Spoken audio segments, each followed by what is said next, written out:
सभी पुण्यात्माओं को मेरा नमस्कार। एक महान वैज्ञानिक हुए स्टीफन हॉकिंग, जिनके द्वारा ईश्वर को नकार दिया गया ब्रह्मांड की आधी अधूरी खोज करने के बाद। जब तक आप पूरे ब्रह्मांड या गैलेक्सी का राज ना सुलझा लें, पूरे ब्रह्मांड की शुरुआत और अंत का आप पता ना लगा लें, तो आप अपने विचार, अपनी मान्यता और अपने आधे अधूरे रिसर्च के बाद ईश्वर को खारिज करते हैं। मैं कहता हूं ईश्वर कहाँ नहीं, ईश्वर कहाँ नहीं है पूरे ब्रह्मांड में। कहाँ ईश्वर मौजूद नहीं, पूरे ब्रह्मांड में ईश्वर मौजूद है। और ईश्वर स्टीफन हॉकिंग के अंदर भी मौजूद है, लेकिन वो बिना जाने यहाँ से चले गए। अब वो अगले जीवन में क्या करें वो जाने, लेकिन ये उनकी स्वयं की दिक्कत थी कि वो अपने अंदर ईश्वर का अंश नहीं खोज पाए।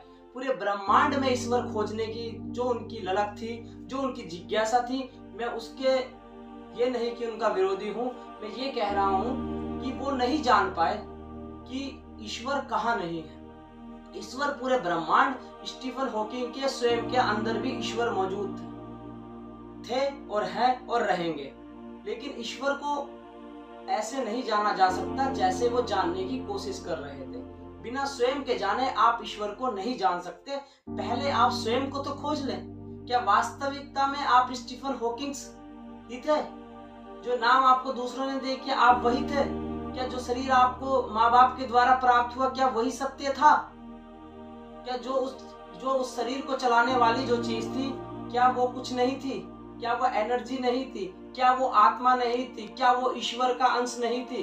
अब आप वहां तक ना पहुंचे, ना प्रैक्टिकल कर पाए अपने स्वयं के साथ, तो ये दिक्कत आपकी स्वयं की है, ना कि ईश्वर की। ईश्वर को आपके द्वारा खारिज कर दिया गया, आपके द्वारा मान्यता खत्म कर दी गई कि ईश्वर नहीं है। ब्लैक होल की आप बात करते हैं, गैलेक्सी की आप बात करते हैं, कि ब्रह्मांड की आप बात करते हैं। क्या बात करते हैं?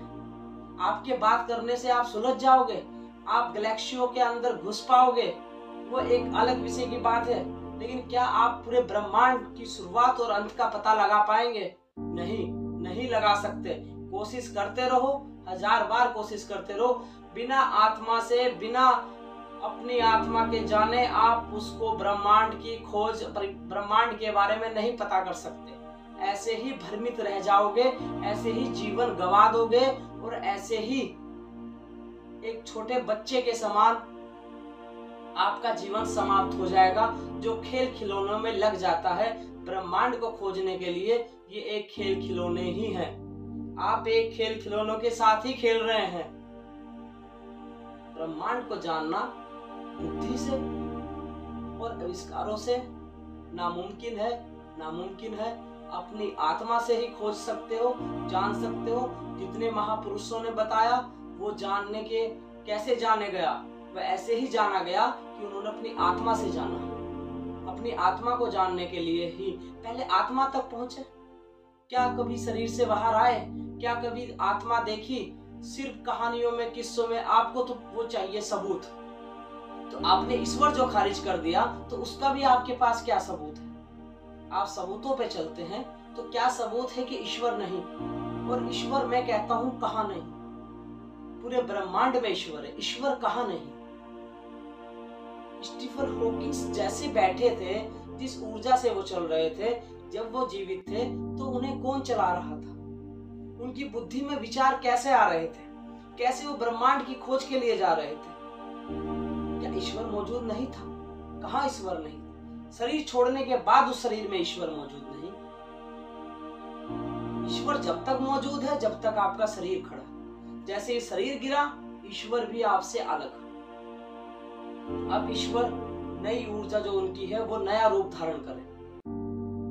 तो ऐसे ईश्वर को नहीं जाना जा सकता।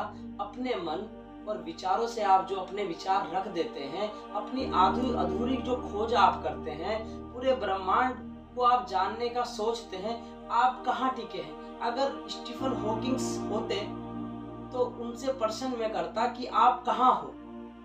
आप अपने ब्रह्मांड में आप अपने आप को देखते कहाँ हो? अगर आप ऊपर तक खोज आप करी है, तो आपको पता होगा, तो आप तो एक कण के बराबर भी नहीं। एक कण के बराबर भी आपका जो शरीर है वो कहीं एग्जिस्ट नहीं करता, वो बहुत कम मात्रा में, अगर सूक्ष्म कहा जाए तो ना दिखाई देने वाले ही आपकी हकीकत है। जैसे ब्रह्मांड से किसी व्यक्ति को देखा जाए तो वो क्या दिखाई देगा, वो दिखाई ही नहीं देगा।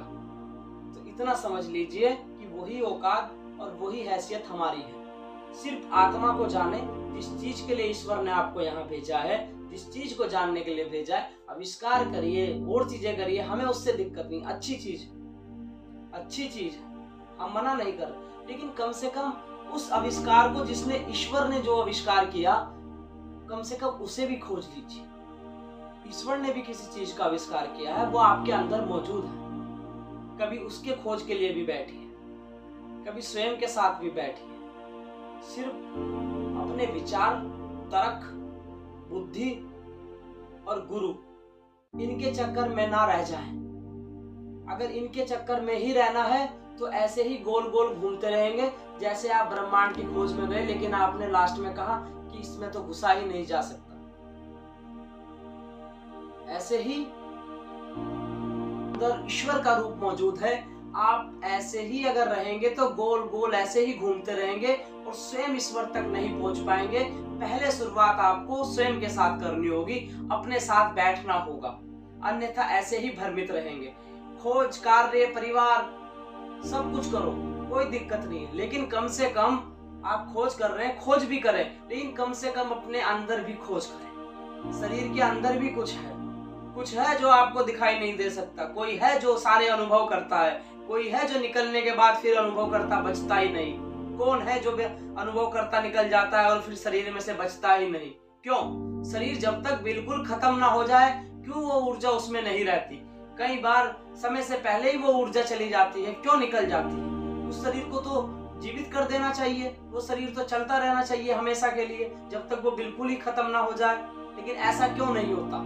क्यों 50-60 साल की उम्र में ही ऊर्जा बाहर? क्यों उस ऊर्जा को नहीं डाला जा सकता? क्योंकि जैसे आप गैलेक्सी के बारे में नहीं जान पा रहे हो, ऐसे ही आप अपने अंदर बैठी ऊर्जा के बारे में नहीं जान पा रहे हो। आप उतना समझने की कोशिश करें। किसी गुरु, किसी खोज या किसी में भी अगर आप ज्यादा भ्रमित होंगे तो आप स्वयं को नहीं खोज पाएंगे, ईश्वर यानी ईश्वर को नहीं खोज पाएंगे। ईश्वर कहाँ नहीं, ईश्वर पूरे ब्रह्मांड में ईश्वर है। ईश्वर कोई एक जगह नहीं। ईश्वर के इतने रूप, इतना ब्रह्मांड, इतनी ऊर्जा, इतना सूर्य, इतने चंद्रमा, जिसकी आप व्याख्या भी नहीं कर सकते, जिसको आप अभी जान भी नहीं पाए। इसीलिए स्वयं के साथ बैठे। स्टीफन हॉकिंग ने जितना उनको समझ में आया अपनी खोज के अनुसार उन्होंने बोल दिया। उसी को सत्य ना मान के बैठ जाना कि स्टीफन हॉकिंग ने जो कह दिया वही सत्य था। सत्य बहुत दूर है। इसीलिए स्वयं के साथ बैठे, ध्यान केंद्रित करें। और जितनी भी पुण्य आत्माएं मुझे सुन रही हैं, सबको मेरा प्रणाम।